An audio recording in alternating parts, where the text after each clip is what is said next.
শুভ দুপুর। আজকে বাংলাদেশের জন্য একটা হিস্টোরিক ডে। আপনি জানেন যে আজকে সকাল 10টা 30-এ মাননীয় চিফ অ্যাডভাইজার সাথে 6 জন অ্যাডভাইজার, গুম কমিশনের 5 জন ইনক্লুডিং ওনাদের প্রধান জাস্টিস মইনুল ইসলাম চৌধুরী, আর 8 জন যারা গুমের শিকার হয়েছিলেন শেখ হাসিনার 15 বছরে রুলে, তারা আজকে সবাই আয়নাঘরে ভিজিট করতে গিয়ে। আয়নাঘরগুলো 3টি জায়গায় লোকেশনে আমরা যাই, তার মধ্যে 2টো হচ্ছে র্যাবের লোকেশন এবং আর একটা হচ্ছে ডিজিএফআইয়ের। এবং সেইখানে তাদেরকে কিভাবে রাখা হতো, কিভাবে তাদেরকে টর্চার করা হতো এবং কিভাবে তারা দিনগুলো কাটিয়েছেন। কেউ কেউ আছেন যে যারা 8-9 বছর ছিলেন এবং তার একটা ভিভিড বর্ণনা, এটা মানে শোনা যায় না, মানে এটা ল্যাঙ্গুয়েজ আসলে প্রকাশ করার মতো না। তো এই ভিজিটে এগুলো প্রকাশ পায় এবং এটা যারা ভিকটিম ছিলেন তারা তাদের অর্ডিলগুলো বর্ণনা করেন এবং সেক্ষেত্রে প্রফেসর ইউনূস প্রত্যেকটা স্পটে গিয়েছেন, প্রত্যেকটা আয়নাঘর, যেই লোকেশনে যতগুলো আয়নাঘর ছিল প্রত্যেকটা স্পটে ঘুরে ঘুরে দেখেছেন এবং এই প্রত্যেকটা স্পটেই যারা যারা ওই স্পটে যাদেরকে রাখা হয়েছিল তারা তাদের ঘটনাগুলো, তাদেরকে কিভাবে আনা হলো, কিভাবে তাদেরকে টর্চার করা হলো, কিভাবে তারা দিন কাটালেন এবং তারা আসলে কেউ কেউ তো আছেন যেমন আবদুল্লাহ আজমি, আরমান, ব্যারিস্টার আরমান, তারা 8-9 বছর তারা কিভাবে ছিলেন, পুরো বর্ণনাটা এসছে। এবং আপনারা জানেন আমরা সবাইকে নিতে পারিনি, আমরা সরি ফর দ্যাট। বাট আমরা যেটা করেছি, আমরা বিটিভির সমস্ত যেগুলো বিটিভির মাধ্যমে সবগুলো আমরা ভিডিও করেছি, করে আমরা সবাইকে আমরা এটা দিয়েছি। আমাদের সাথে শুধুমাত্র 2টা মিডিয়া আউটলেট ছিল। আর এ বিষয়ে ভিজিটটা শেষ হওয়ার পরে মাননীয় চিফ অ্যাডভাইজার একটা বক্তৃতা দেন, আমরা ওইটা আপনাকে এদিকে শেয়ার করিয়েছি। তো আমি আবার এইটা বক্তৃতার থেকে আমি আপনাদেরকে পড়ে শোনাই। উনি যেটা বলেছেন, যা দেখেছি তা বর্ণনা করার মতো না, এটা অবর্ণনীয়। বর্ণনা যদি করতে হয় তাহলে বলতে হয় এটা বিভৎস দৃশ্য। মানুষের মনুষ্যত্ববোধ বলে যে কোনো কিছু আছে, এই দৃশ্য মনুষ্যত্ববোধ থেকে বহু দূরে। যা হয়েছে এখানে, গুমের শিকার যে কয়জন আমাকে বর্ণনা দিয়েছেন সেগুলো অবিশ্বাস্য, নৃশংস অত্যাচার। যতটাই শুনি অবিশ্বাস্য লাগে। বিনা দোষে তাদেরকে তুলে এনে টর্চার করা হয়েছে। এটাই কি আমাদের সমাজ? এই সমাজ কি আমরা গড়লাম? তিনি বলেছেন গত সরকার সর্বক্ষেত্রে আইয়ামে জাহেলিয়া প্রতিষ্ঠা করে গেছে। এই আয়নাঘর হলো তার একটা নমুনা। যে আবার আমি কোট আনকোট, উনি যেটা বলছেন, যে খুপড়ির মধ্যে তাদেরকে রাখা হয়েছে, গ্রামের মুরগির খাঁচাও এর থেকে বড় হয়। তাদেরকে মাসের পর মাস, বছরের পর বছর এভাবে বন্দি করে রাখা হয়েছে। মানুষ হিসাবে সামান্যতম মানবিক অধিকার থেকেও তাদের বঞ্চিত করা হয়েছে। তিনি বলেছেন এটা আমাদের সবার অপরাধ যে এটা আমরা হতে দিয়েছি। যারা করেছে তারা আমাদেরই সন্তান, ভাই, আত্মীয়।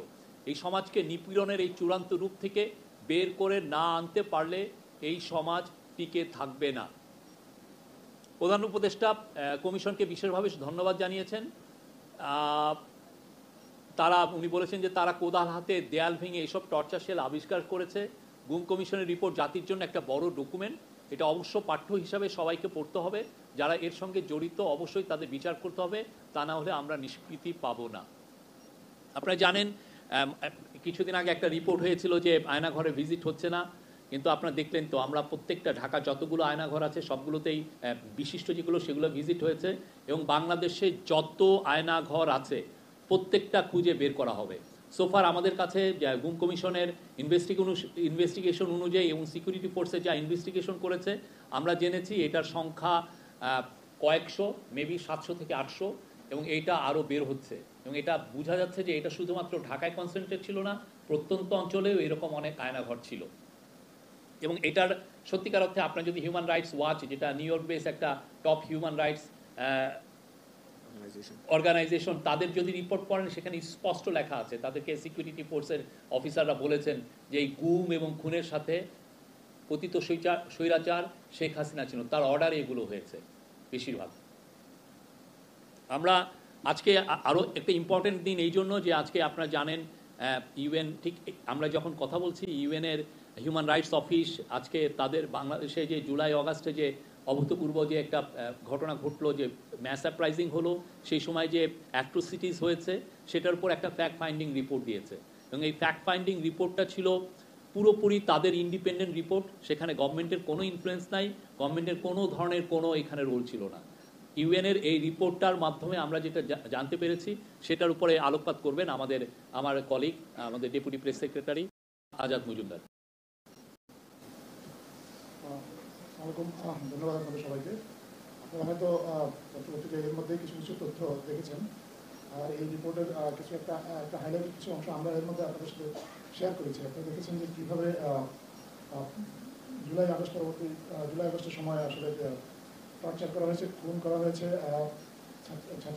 ছাত্রীদেরকে যৌন নির্যাতন করা হয়েছে বা ধর্ষণের হুমকি দেওয়া হয়েছে, আরও নানা ফর্মেটে তাদেরকে চিকিৎসা বঞ্চিত করা হয়েছে।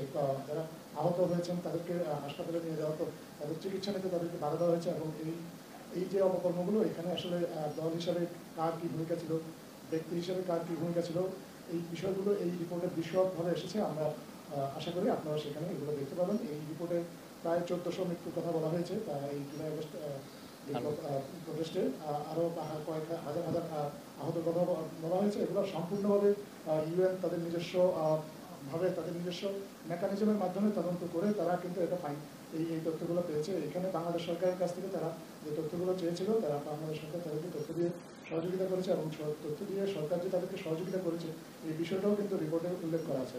আপনার রিপোর্টের একটা জায়গায় গেলে আপনারা দেখবেন সেখানে পরিষ্কারভাবে উল্লেখ করা আছে যে সাবেক প্রধানমন্ত্রী শেখ হাসিনা উনি স্বয়ং বলেছেন যে প্রতিষ্ঠান যারা আছে তাদেরকে হত্যা করতে হবে, এবং তাদের যারা লিভিং লিডার আছে তাদেরকে পাকড়াও করে হত্যা করে তাদের মরদেহকে সরিয়ে ফেলতে হবে বা লুকিয়ে ফেলতে হবে। এটা রিপোর্টের সাক্ষীর ভিত্তিতে রিপোর্টে উল্লেখ করা হয়েছে। এছাড়া একটা কোর কমিটির কথা বলা হয়েছে, যেটা নেতৃত্বে ছিলেন সাবেক স্বরাষ্ট্রমন্ত্রী আসাদুজ্জামান কামাল। উনি এই কোর কমিটির বৈঠকের মাধ্যমে সিকিউরিটি ফোর্সেসগুলোকে নির্দেশ দিতেন কীভাবে প্রাণঘাতী অস্ত্র ব্যবহার করে এই জুলাই আগস্টের প্রদেশটাকে দমন করতে হবে। এছাড়াও আরও সাবেক যে সরকার, তাদের যে রাজনৈতিক দল, যে ছাত্র সংগঠন, তাদের কার কী ভূমিকা ছিল সেগুলো পরিষ্কারভাবে বলা আছে। সিকিউরিটি ফোর্সেস থেকে এবং ঢাকার যে সংসদ সদস্য বিভিন্ন এলাকায় মানুষকে কীভাবে অস্ত্র সরবরাহ করা হয়েছে এই প্রচেষ্টা দমন করার জন্য তার একটা বর্ণনা দেওয়া আছে। এখানে বর্ণনা দেওয়া আছে রিপোর্টটার মধ্যে আওয়ামী লীগের নেতা কর্মীরা কীভাবে পুলিশের ছত্রছায়ায় প্রচেষ্টা ডিজাইন, এলিগেন্স, বিউটি, সেরা পণ্য সবার জন্য জেভিকো করেছে, কোটা বিরোধী আন্দোলনকারী যারা আছে তাদেরকে আক্রমণ করেছে, মানুষকে হত্যা করেছে, এবং নিরাপত্তা বাহিনীগুলোর কোন কোন সদস্যের বা কোন কোন বাহিনীর কী ভূমিকা ছিল এই বিষয়গুলো এই রিপোর্টে বিশদভাবে উল্লেখ করা আছে।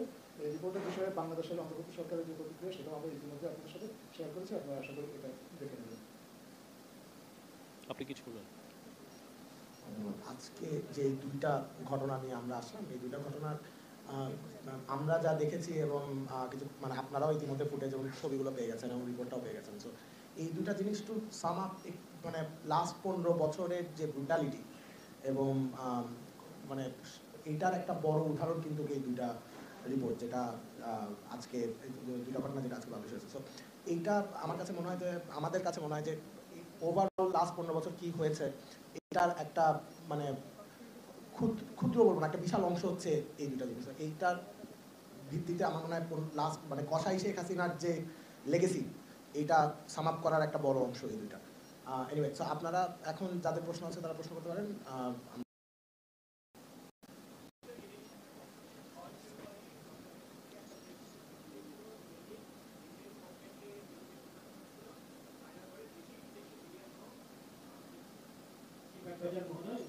আজকে আমরা অলরেডি দেখেছি বিভৎস গণনা, আমরা নানা একটা অকল্পনীয় রোমহর্ষক গণনা আমরা পাচ্ছি।